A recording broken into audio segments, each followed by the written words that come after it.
Hey there, and welcome to Thinklish, easy English for curious minds. I'm Matthew. Close your eyes for a second. Imagine the city you live in, the roads, the buildings, the traffic. Now remove every tree from that picture. Just concrete, steel, and asphalt. Looks depressing, right? Now imagine adding trees back in, lining the streets, shading the benches, dancing in the wind above a playground. The same place suddenly feels human, feels livable, feels alive. This episode is all about that feeling and the science behind it. Because trees in cities aren't just background decoration, they are part of the ecosystem that makes urban life possible. And more importantly, enjoyable, breathable, survivable. Let's dig deep into how trees shape the places we live, why so many of them are disappearing, and what happens when we decide to bring them back. Trees lower city temperatures. Let's start with something we all feel: heat. When you walk down a street in summer and the sidewalk feels like it's on fire, that's not just the weather, that's design. Cities are built from heat-absorbing materials like concrete and asphalt. They trap the sun's warmth and release it slowly, making cities several degrees hotter than nearby natural areas. This effect is called the urban heat island, and it's not just uncomfortable, it's deadly. According to the World Health Organization, heat waves kill more people in developed countries than any other natural disaster. But trees can fix that, not just a little, a lot. Shade from a single mature tree can reduce surface temperatures underneath it by as much as 25 degrees Celsius, or about 45 degrees Fahrenheit. That's not a small difference. That's the difference between safe and unsafe. And it's not just shade. Trees release water vapor through their leaves in a process called evapotranspiration. It's like natural sweating, and it cools the surrounding air. In cities like Los Angeles, studies show that areas with more tree cover are significantly cooler, by as much as 10 degrees Fahrenheit, or roughly 5 degrees Celsius, compared to areas with no trees. That can save lives, reduce energy bills, and make entire neighborhoods more comfortable. So next time you stand under a tree on a hot day, know this: it's not just shade, it's protection. Trees clean the air. Now, let's breathe. Air pollution kills an estimated 7 million people every year. Traffic, factories, fires, they all put microscopic particles into the air. Particles that get into our lungs, our blood, even our brains. Trees are natural air filters. They trap these particles on their leaves and bark.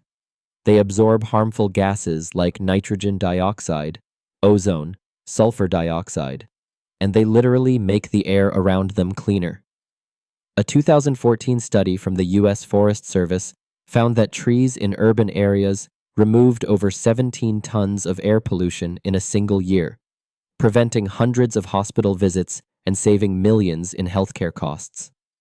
And this doesn't require huge forests. Just a row of trees on a street can make a measurable difference, especially in low-income areas near highways, where pollution levels are the highest and green space is rare.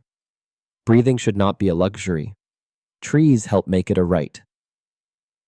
Trees help us feel human again. We talk about mental health like it's a private issue.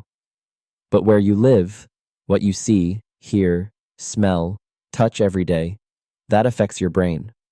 Cities are stressful, fast, crowded, noisy, disconnected. It's not just tiring, it's draining. But trees change that. When you walk past trees, your nervous system responds. Your blood pressure lowers. Your cortisol, stress hormone, drops. You breathe more deeply without realizing it. In a famous study in Toronto, researchers found that people living on blocks with more trees reported better health, even after adjusting for income, education, and age. In fact, just 10 more trees on a city block improved people's perception of their health as much as earning $10,000 more per year. And there's more. Green views out the window help kids focus at school. Hospital patients recover faster when they can see trees. People sleep better in greener neighborhoods. It's not just about beauty, it's about biology. Trees soften the noise. If you've ever tried to fall asleep next to a highway or construction site, you know, noise pollution is real. We often ignore noise, but it builds up inside us.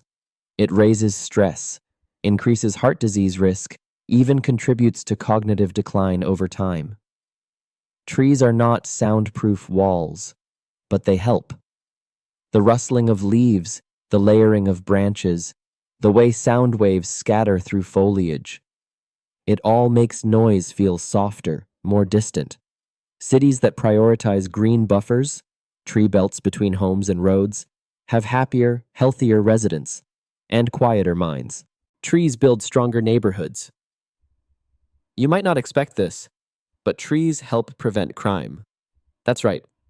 When researchers studied urban neighborhoods, they found that areas with more tree cover had lower rates of violence, property crime, and vandalism. Why? Because trees create pride. People are more likely to walk, meet neighbors, watch over their block. Because trees bring people outside, they create what urban planners call natural surveillance. And because trees reduce stress, they reduce aggression. When you plant trees, especially in underserved neighborhoods, you don't just change how a place looks, you change how it feels, and that changes how people act. A tree is not a wall, but it can be a shield for health, for dignity, for safety. Vocabulary recap. Urban heat island. City areas that get hotter than natural areas around them. Example. Cities with lots of concrete and few trees often become urban heat islands during the summer. Evapotranspiration. How trees release moisture to cool the air. Example. Parks stay cooler than parking lots because trees use evapotranspiration to lower the temperature. Particulate matter. Tiny air particles that harm our lungs and heart. Example. High levels of particulate matter in traffic-heavy areas can cause breathing problems and heart issues. Mental fatigue.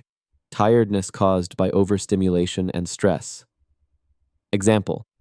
Living in a noisy, crowded city can lead to mental fatigue even if you get enough sleep. Noise pollution. Harmful sound that stresses or damages health. Example. Constant sirens in traffic are forms of noise pollution that can increase anxiety and disturb sleep. Natural surveillance. When public presence and visibility help prevent crime. Example. Streets with trees, shops, and people walking feel safer because of natural surveillance. So, why do cities need trees? Because trees lower deadly heat. Because they clean the air we breathe. Because they help our minds heal and our bodies rest. Because they soften the sharp edges of noise and stress. Because they make our neighborhoods feel like home. And because cities without trees are just machines. But cities with trees? That's where life begins. Thank you for listening to Thinklish.